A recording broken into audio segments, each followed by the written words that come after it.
Imagine this. You're walking through a hospital at 3 a.m. The halls are silent. The fluorescent lights buzz faintly, and every shadow feels alive.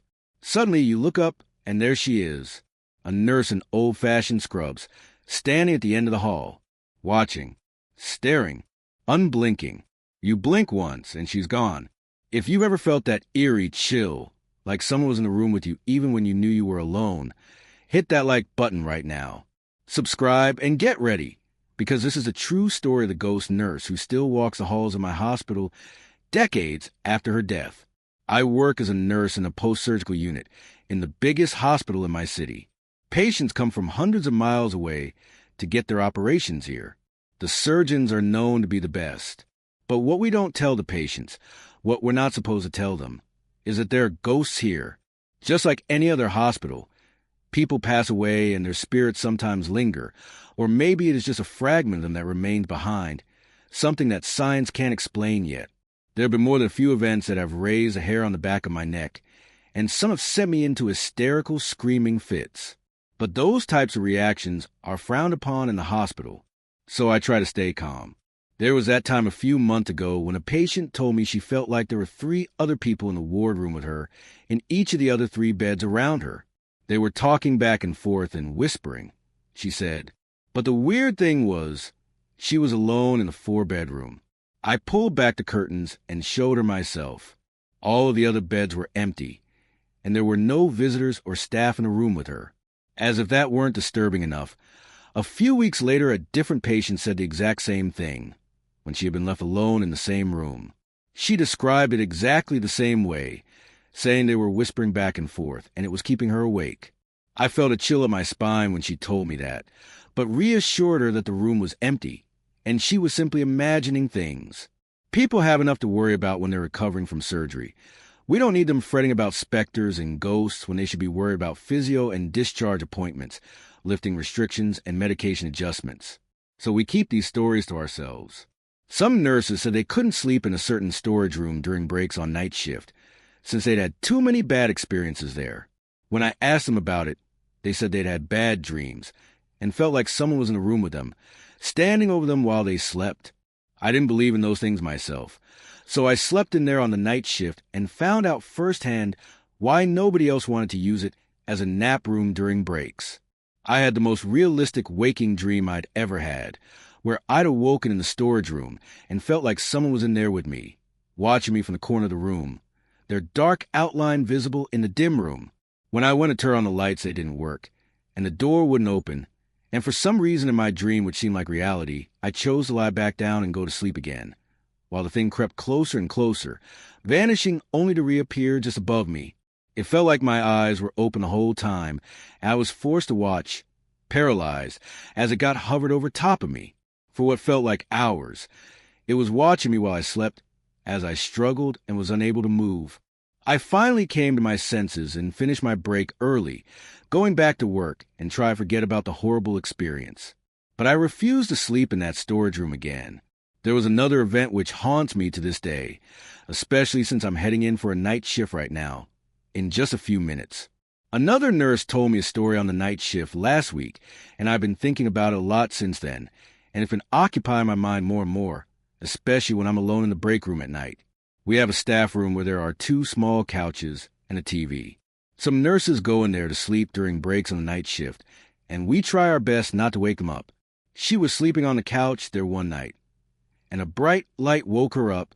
There's an adjoining room with a bathroom and lockers, so she figured one of the nurses had gone in there and left the light on. I looked over at the door, she told me. You know how it has that little glass window, and you can see through to the other side? Yeah, I said. I see it every day. So, there's this woman on the other side of the door, and she's looking at me through the glass. I got shivers up my spine when she said this. Maybe because it was the night shift, maybe because that was where I was going on my break in an hour to sleep, or at least try to. And so I see her there, but she's not really looking at me. She's just kind of staring straight ahead. And the first thing I notice about her is her hair. It was in this very old-fashioned sort of style, not like anything you'd see today. It was like it was from the 70s or earlier maybe, and she was wearing these funky blue pinstripe scrubs. and a nurse's cap. You know, nobody wears a cap anymore these days. And those scrubs, they look like the ones, in the lobby, how they have those ones on display. From way back when, yeah, they look just like that. I was nodding along, able to picture all of it, as if I was there with her. Another nurse walked in and heard us. What are you guys talking about? Ghosts, I replied simply. He scoffed. You guys believe in that stuff? The two of us shared a knowing look. He hadn't been working on the floor long enough to have seen them himself. And some people just aren't attuned to these things. The nurse went back to her story. So she's just standing there, staring straight ahead.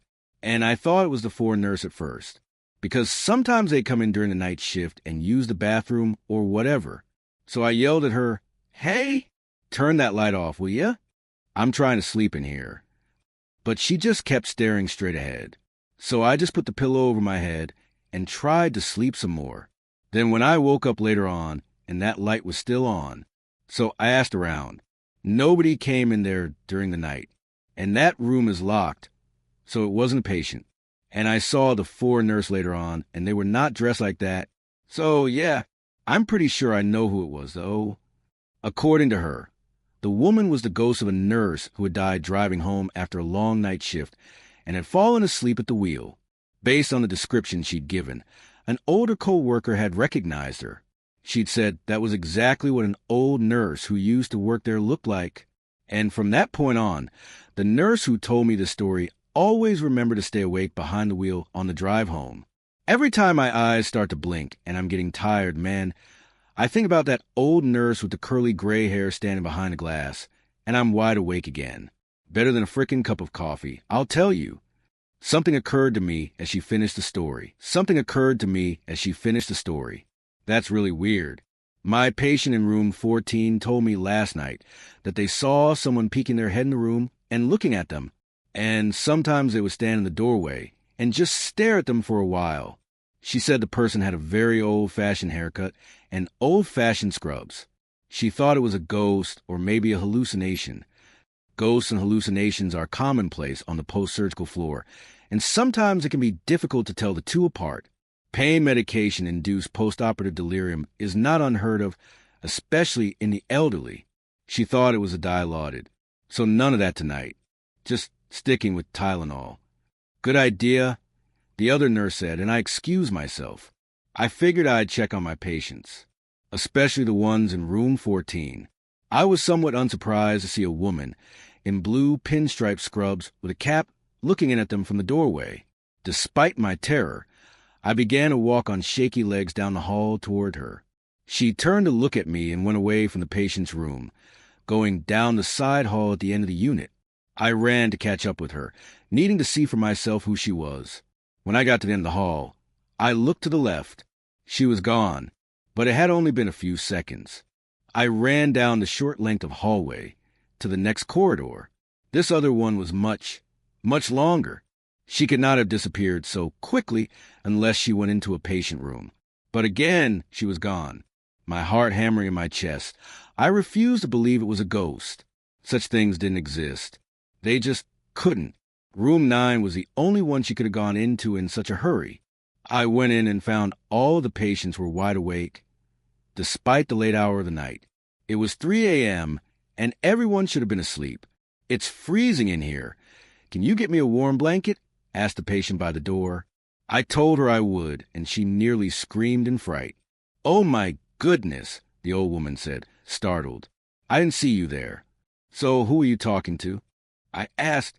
"The other nurse, the one who just came in. Where did she go?" I felt a presence behind me and looked to see the shape of something moving, but then it was gone, like a wisp of smoke on a windy day. Not wanting to tell the woman it had been a ghost, I just made up an excuse and told the woman I'd get her a warm blanket. Nothing seemed to help, though. None of the patients in that room slept very well that night, if at all. They kept saying they felt like there was something laying in the bed right next to them. Come to think of it, it's the same room where patients kept imagining other people were in a room with them, except this time it really was full. I haven't seen the ghost nurse since that night, and I'm hoping I never do again. It's terrifying to say the least, since I don't really understand why she's here. And you never know exactly when she's going to show up. I'm heading into work for another night shift now. Wish me luck. I'm going to need it.